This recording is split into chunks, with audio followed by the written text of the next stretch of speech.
faute de volonté de le renverser. Hein. Non, le Cameroun, c'est parce qu'on ne le dit pas. Le Cameroun a plus d'une dizaine de coups d'État évités hein, depuis celui de 84. Je vous le dis. Oui. Oui, le coup d'État évité. Plus de 10 coups d'État. Oui, déjà évité là. Depuis vous le là. dites avec assurance. Je vous le dis. C'est parce qu'on ne parle pas. Oui. Voilà, je vous le dis. Donc, c'est pas vous qui faites ce coup d'État, c'est pas vous. Donc, vous voyez que Boko Haram, c'est quoi? L'Ambazonie, c'était quoi? Voilà, vous avez même vu les parents étrangers de l'Ambazonie s'exprimer clairement sur la question. Donc, vous voyez que ce n'est pas le... On ne fait pas la politique en disant matin, midi, soir, à un dirigeant, pas. Et de là, on devient un héros de pacotille. Il faut analyser la force. Héros de pacotille. Oui, bien sûr, il y en a beaucoup. Puisque, observez, il suffit aujourd'hui d'insulter M. Biya matin, midi, soir, vous devenez un héros. Et on vous élève au niveau d'un grand politicien. Mais de moi à vous, est-ce que c'est un grand politicien que d'insulter Biya? Moi, j'ai fait ça pendant 20 ans. Hein. Pendant 20 ans. Moi, je suis allé en prison à prison. Puis j'ai été torturé. Et pourquoi vous en êtes ravisé? Ben, simplement, à un moment donné, j'ai fait l'analyse de la situation. J'ai compris que c'était plus une démarche qui valait la peine pour moi. Oui. Alors, pour moi. Donc, et ça fait l'objet d'une annonce publique. Hein, oui. Publique. Ce changement de cap, on est dans les années 2011. C'est pas après les attentats du 11 septembre aux États-Unis, j'ai compris que la géopolitique mondiale avait complètement changé et que l'Afrique entrait dans une phase de recolonisation. J'ai changé ma démarche. J'ai dit que à partir du moment où le continent est recolonisé, les présidents qui sont en place, de manière objective, deviennent la contradiction secondaire des enjeux dans notre pays. Donc il faut tout faire pour éviter la recolonisation du continent. Alors, d'autres ont dit non, c'est pas ça l'option. Le problème de l'Afrique sont les dictateurs. Il faut les chasser par tous les moyens. Et l'horizon indépassable à court et à moyen terme, et même à long terme, c'est la démocratisation. Et pour ce faire, il faut être allié. Il faut maintenir l'alliance avec l'Occident pour démocratiser notre pays. Il n'y a rien d'autre à faire que la démocratisation sous la coupole des Occidentaux. C'est ça le problème. Oui. Or, pour l'Occident, démocratiser veut dire, dans le cadre de révolution de couleur, renverser les dictateurs. On a fait la politique, on a fait tomber un dictateur. Alors moi, je vous pose une question simple. Oui. Si on prend pour référence le sommet de la Baule, où l'ancien président français, M. Mitterrand, jouait au colon civilisateur avec le système néocolonial. Parce que le problème, c'est que le président Biya peut partir, vous avez un pire, ou bien un continuateur. Même système. Bien, mais ça se voit partout en Afrique. Donc, alors, si on vous comprend parfaitement, ceux qui sont dans la politique actuellement luttent pour le maintien du système. C'est évident, c'est évident. Pour la rupture du système. Ils sont tous d'accord pour qu'un homme parte du pouvoir. Mais le système reste. Et on aura mis sur cet homme-là tous les crimes, tous les défauts de notre pays. Et une fois qu'il est parti, le système va rester.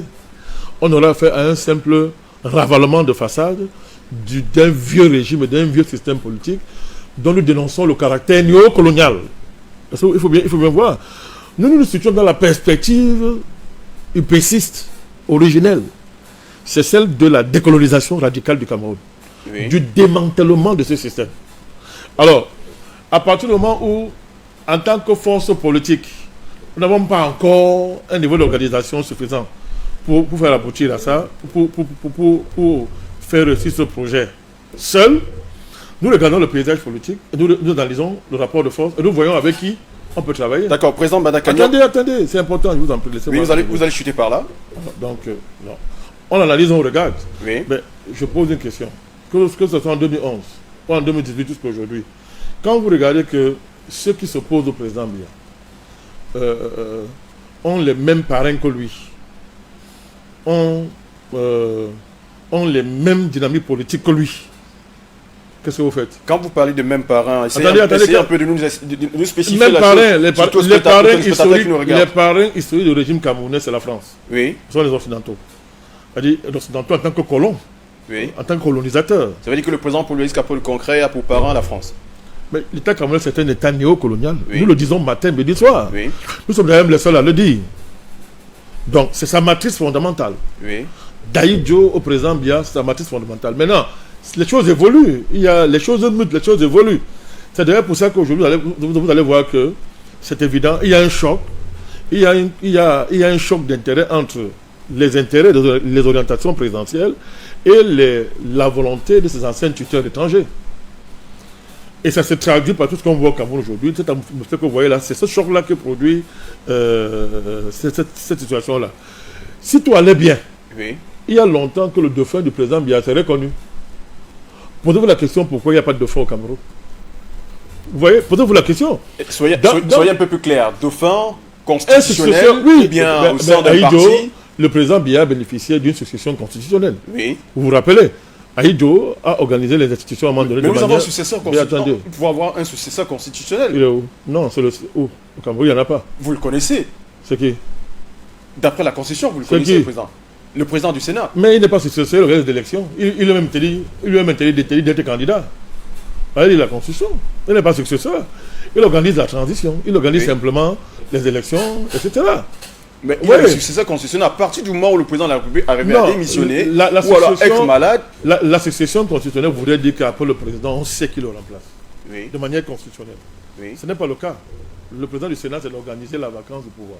Oui. Et de s'assurer que, après les élections, auxquelles lui ne prend pas part. Alors tout à l'heure, vous avez dit, quand vous écoutez, vous êtes en fait un partisan du président. Non, j'ai apporté mon soutien au président 2 fois. Oui. En 2011, en 2018, à leur demande. Oui. Voilà, je l'ai fait. J'estime que j'ai fait ce que j'avais à faire pour mon pays en ce moment-là. De nos jours, vous n'avez pas peut-être, vous n'étiez pas au congrès du NMP. On a fait un congrès il y a quelques mois. Hein. Oui, oui. Alors, tout ça a été couvert entièrement par l'African Media, Media TV. Nous avons exigé une action exceptionnelle du vrai Dieu en faveur du Cameroun. Ça veut dire quoi? Quand on entend ça veut dire quoi? Ça veut dire que pour nous, nous pensons qu'il n'y a plus rien à attendre des deux côtés. Les choses sont claires. C'est très profond ça. Alors, vous voyez que d'autres font des congrès pour présenter les candidats. Est-ce que vous estimez même parfois que... Nous avons fait un congrès, attendez, pour dire ça. Permettez, Président. Voilà. Est-ce que vous n'estimez pas qu'à un moment donné que ceux qui sont au sein de l'opposition, il y en a qui sont incompris? Qui sont incompris? Je ne peux pas citer, mais toute une opposition ne peut pas être à la plaque. Ils sont incompris par qui? Par tout le monde, par les populations. Non, l'opposition n'est pas incomprise. L'opposition, je vais vous... Là, je suis obligé de faire un peu de politologie. Une opposition politique, partout dans le monde, une opposition défend un ensemble d'intérêts, même si elle ne le dit pas ouvertement. Oui. C'est pour ça que ceux qui sont des analystes politiques décryptent, n'est-ce pas, ces intérêts. Donc, une opposition peut être bête, hein, mais elle n'est jamais bête à ce qui concerne les intérêts qu'elle défend. Oui. Alors, au Cameroun, quand on parlait d'opposition, il faut savoir classifier. Il n'y a pas une opposition au Cameroun, il y a des oppositions. L'erreur que vous faites, c'est de faire un marquement général et dire que voilà l'opposition. Et d'ailleurs, je vous rejoins dans cette ordre d'idée. Oui, je vous rejoins. Ça joue le jeu même d'une certaine mouvance qui veut instaurer un parti unique. À la suite de ce que vous êtes en train de dire, parce qu'on a également une sorte d'observation au sein de cette opposition qui a encore de l'opposition. Non, il y a des oppositions. Les gens qui disent que les gens font semblant. C'est la tradition pour tout le Cameroun. Il n'y a pas un parti unique de l'opposition au Cameroun, mais il y a une mouvance qui veut imposer un parti unique. Allez savoir pourquoi. Donc, il faut analyser quels sont les intérêts qu'un parti politique porte. Quels sont les intérêts qu'un groupe de partis politiques porte. Un parti politique, ce n'est pas la religion. Un parti politique, ce n'est pas la philanthropie. C'est un ensemble d'intérêts qu'un groupe défend dans le cadre d'une société organisée. Toute société organisée, mon cher. Oui. Les intérêts, les sociétés sont organisées en groupements, en classes sociales qui s'affrontent, n'est-ce pas, pour s'accaparer les revenus, les richesses qui circulent dans la société. Et pour ça, le problème de la politique, c'est que comme on ne le dit pas de manière triviale de la sorte, on développe donc des programmes politiques, une idéologie qui masque ça. Mais les citoyens conscients décryptent et voient. Alors moi je vous demande, regardez donc l'opposition camerounaise. Vous allez bien voir les différences qui constituent le champ de l'opposition à travers les intérêts que les différentes mouvances de l'opposition portent, n'est-ce pas, et promeuvent. De ce point de vue, les choses sont claires. Vous voyez qu'il y a, en fait, il y a deux camps. Au Cameroun, il y a deux camps. D'accord. Il y a deux camps. Il y a le camp UPCiste originel, il y a le camp de l'UPCisme et des continuateurs de l'UPCisme, et il y a d'un côté la grande famille néocoloniale qui a des querelles. C'est comme une grande maison. Oui. Vous savez, une grande maison, il y a le grand salon, tous les enfants se retrouvent autour de papa et de maman, autour de mère. La maison a plusieurs chambres. Il y a les enfants qui se plaignent que non, mon lit n'est pas assez bien habillé, je n'ai pas assez de drap, on m'a oublié. Je ne mange pas assez. Vous occupez plus de l'autre à mes dépens et tout et tout et tout. Oui. Mais quand ils viennent manger à table à midi, ils sont ensemble. C'est un peu ça. La grande famille conservatrice au Cameroun, la grande famille, nous on appelle ça dans le jargon ojulatiste. La grande famille qui a été placée au pouvoir par les colons français, après avoir massacré les patriotes camerounais, cette grande famille s'est éclatée aujourd'hui au Cameroun en plusieurs parties. Ils se querellent, ils s'affrontent même, mais dans le fond, ils sont d'accord pour dire faisons tout pour que les suprécistes et les panafricanistes n'arrivent pas au pouvoir, parce que s'ils arrivent au pouvoir, nous perdons tout. D'accord. Voilà le clivage. Dans la même mouvance, Président, fondamental on va sortir voilà, de cette mise en bouche dans la pays. même mouvance avec cette question dont je vais vous prier de répondre succinctement. Alors, au vu de cette longévité au pouvoir dont vous avez semblé énumérer tout à l'heure et par rapport à ce pouvoir qui a mis beaucoup de temps et aussi avec des affinités qui remontent jusqu'à l'Occident, est-ce que ce que nous vivons depuis un certain temps au Cameroun ne s'apparenterait pas à ce que d'aucuns ont appelé les coups d'état scientifiques? Du genre, du jour au lendemain, on se retrouve avec des quartiers qui n'ont pas de lumière pendant près d'une semaine, des mois. On se retrouve avec des flambées des prix sur le marché. On se retrouve avec des situations d'émeutes un peu par-ci, par-là. Est-ce que cela ne concourt parce qu'on appelle ça un coup d'état scientifique? C'est de ça qu'il s'agit. Il serait même le plus long coup d'état de l'histoire. Bon, ça fait longtemps qu'il est en cours, avec des épisodes qui se succèdent les unes aux autres. Aussi clairement que ça c'est clair. Comment peut-on analyser ce que fait Eneyo au Cameroun? C'est du terrorisme. Mais pourquoi ce n'est pas réglé? Permettez-moi de rire. Est-ce que vous n'allez pas très loin en parlant de terrorisme? Eneyo, c'est une entreprise terroriste. Mais vous appelez ça quoi? Attends, vous êtes heureux quand vous dormez dans le noir, vous? Mais vous êtes très heureux quand vous dormez dans le noir. Non, je ne suis pas heureux, mais... Mais vous savez, dans les quartiers populaires, oui. c'est ce que veut dire dormir sans lumière? C'est ce que veut dire passer une journée sans lumière? Moi, je vis dans un quartier populaire. Je vis à Nouvelle, moi. Donc je sais de quoi je parle. Eneyo, c'est une entreprise terroriste, criminelle. Mais pourquoi elle semble très puissante? Parce que des barons du régime sont actionnaires. C'est ça la vérité. Moi, je vous le dis. Et paralyse à cause de leur cupidité et de leurs intérêts. Mais Eneyo transporte juste l'énergie. Non, il ne transporte rien, il distribue. Oui. C'est un vendeur d'énergie. Il y a une grande réforme du secteur qui a consisté, n'est-ce pas, à le diviser en vendeurs d'énergie, distributeurs, producteurs, transporteurs. Jusqu'à là, ça ne marche pas. Attends, vous serez surpris, il y a assez d'énergie. Hein. Il y a assez d'énergie. Mais l'expérience a prouvé que plus on injecte assez d'argent, mieux il y a des coupures d'électricité. Le ministre des Mines, là, oui. Pardon, de l'énergie, M. Lundu, a fait une sortie il y a quelques jours. Qu'est-ce qu'il dit? Gaston Lidou Souma. Il reconnaît lui-même qu'il y a assez d'énergie pour distribuer. Mais le problème, c'est quoi? Qu'est-ce qu'il dit? Il dit que la vétusté des réseaux, etc., fait qu'on n'arrive pas à transporter l'énergie produite. Vous vous rendez compte? C'est ça qu'il s'agit? Vous vous rendez compte? Alors, donc, on voit très bien que on n'est pas dans le noir parce qu'il manque d'énergie. On est dans le noir parce qu'il y a une incohérence dans la politique de l'État. Et deuxièmement, ce qui prime, c'est la chasse aux bénéfices. Hein? On préfère exploiter que d'investir sérieusement. On préfère exploiter. Et vous voyez, quand on dit d'exploiter, ça veut dire que vous venez vous trouver un réseau en l'État. Vous faites du bénéfice, vous ne voulez pas... C'est ce qui veut dire quoi? Ça veut dire que s'il y a des pannes, si le réseau est vétuste, vous aggravez sa vétusté, parce que pour vous, c'est le profit. Dites-moi pourquoi une entreprise peut être en faillite, en quasi-faillite. Mais quelqu'un vient reprendre ça. La même entreprise, on n'a même pas investi. Comment tu as fait du bénéfice? Comment tu peux m'expliquer ça?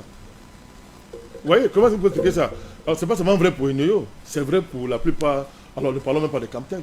Vous êtes propriétaire d'une fibre optique, allez voir les bénéfices que font Orange Cameroun et MTN au Cameroun, allez voir la gestion de Camtel. C'est extraordinaire, allez voir. Elle n'arrive pas à nous vendre... la bonne connexion. Elle n'arrive pas. Mais elle est propriétaire du fibre. C'est incroyable.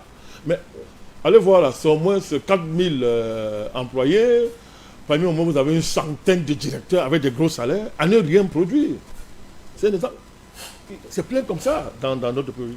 Vous voyez donc très bien que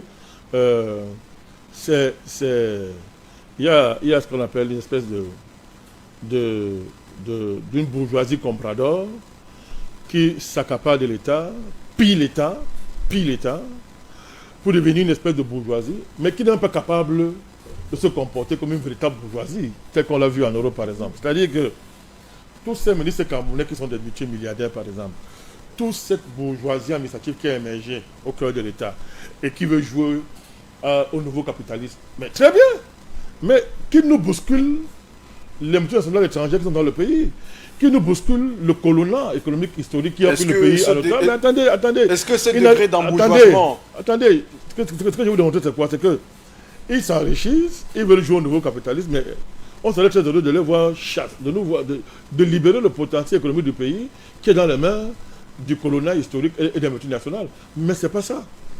Allez voir dans quoi est-ce qu'ils investissent, une espèce de nouvelle féodalité économique qui veut émerger, mais qui ne touche pas, attention, les intérêts des Occidentaux et des étrangers. C'est extraordinaire. Voilà la raison pour laquelle le pays est dans cette situation. Alors donc du coup, c'est quoi l'après-Biya? Vous voyez dans le débat de tout à l'heure, on revient. C'est quoi l'après-Biya? C'est enlever M. Biya et le faire remplacer par n'importe qui, ou bien... En bordure de l'océan Atlantique, voici Seme Beach. Seme Beach, c'est un hôtel, des chambres au standing, un espace de sport, une piscine naturelle. N'oubliez pas la grande plage qui vous attend au bord de mer. Bienvenue à l'hôtel Seme Beach, situé à Limbe, entre roches montagneuses et étendues de mer. Le décor est paradisiaque, le spectacle vous y attend. Avec l'hôtel Seme Beach, le paradis de l'eau, le bonheur s'inscrit en majuscules. Contacte et réservations 671 864 688 696 902 569. En tout cas, un petit jingle, hein, Nasser, et on revient. Notre plateau, mesdames et messieurs, vous êtes nombreux à nous regarder au quotidien et surtout pour ce magazine hebdomadaire Presse Géopolitique. Et pour en parler, nous sommes avec le président Bandakani, avec qui nous avons déjà passé de très bons moments et surtout, nous allons poursuivre avec cette distillation des connaissances, surtout sur les différents sujets qui ont créé à travers le continent. Et cette fois-ci, nous prenons direction de l'autre côté de l'Afrique du Sud et de la République centrafricaine. Nous allons parler d'un sujet qui interpelle au plus haut niveau par rapport à la situation. Il reconnaît, c'est un aveu clair. Allez lire son interview. Donc, on n'a pas besoin de son avis, on sait ce qui se passe en RDC. Tous les rapports internationaux d'enquête, on sait ce qui se passe en RDC. Nous avons affaire à un assassin qui est déjà, lui seul, à l'origine de près de 20 millions de morts depuis le génocide rwandais. Et la dernière fois, cette dernière, à la faveur de cette montée en crise, vous parlez de 3 000 morts, vous êtes gentil. Dit en janvier, depuis janvier. Oui, c'est près de 7 000 morts. 2025. C'est un carnage qu'ils ont fait en Goma. C'est un carnage. 3 000 morts, c'est pour tromper les naïfs. On a près de 7 000 morts. Moi, je pose une question. Et nous restons là sur les rapports des Nations Unies par rapport aux exactions du M23. Mais puisque il y a 3 000 morts puisque les Nations et Unies, 3 000 blessés également qui sont couchés dans les puisque hôpitaux. les Nations Unies sont au service du M23. Oui. Vous attendez qu'ils font quoi? Ils sont au service du M23. On sait à quoi c'est la MONUSCO. Et on connaît même l'histoire de la présidence des Nations Unies en RDC depuis les années 60, mon cher ami. Donc, alors, est-ce qu'on peut expliquer pourquoi on peut laisser un Africain, soi-disant président, aller massacrer les populations innocentes comme ça dans un pays Alors, président, puisqu'on doit aller... qui ne lui appartient pas et tout. Donc, l'Afrique du Sud, c'est une très bonne chose. Oui. Nous saluons cette action, comme nous saluons l'action de l'État burundais, qui a aussi envoyé un contingent de près de 12 000 hommes. Et d'autres pays africains sont en train de se réveiller sur la question pour faire ce qu'ils ont à faire. C'est inacceptable. C'est inacceptable. Vous vous rendez compte qu'un Africain se lève un matin, parce qu'il est protégé par les Occidentaux en général, et les Américains en particulier, il se lève un matin, il organise Un carnage. Un génocide dans une région. Depuis 30 ans, je répète, on est pratiquement à 20 millions de... Vous vous rendez compte? 20 millions de morts. Est-ce que vous vous rendez compte? Et plus de la population même du Rwanda. Mais vous vous rendez compte? Et tout ça sur des fallacies. Il invente des prétextes qui n'existent pas. Alors, puisqu'on doit aller méthodiquement, Président, je souhaiterais pour la gouverne de l'ensemble de nos téléspectateurs qu'on essaye un peu de revenir sur le fondement même de cette guerre entre le Rwanda et la République démocratique du Congo. Il est très simple. Historiquement, c'est une région qui a été travaillée par les différents colonisateurs.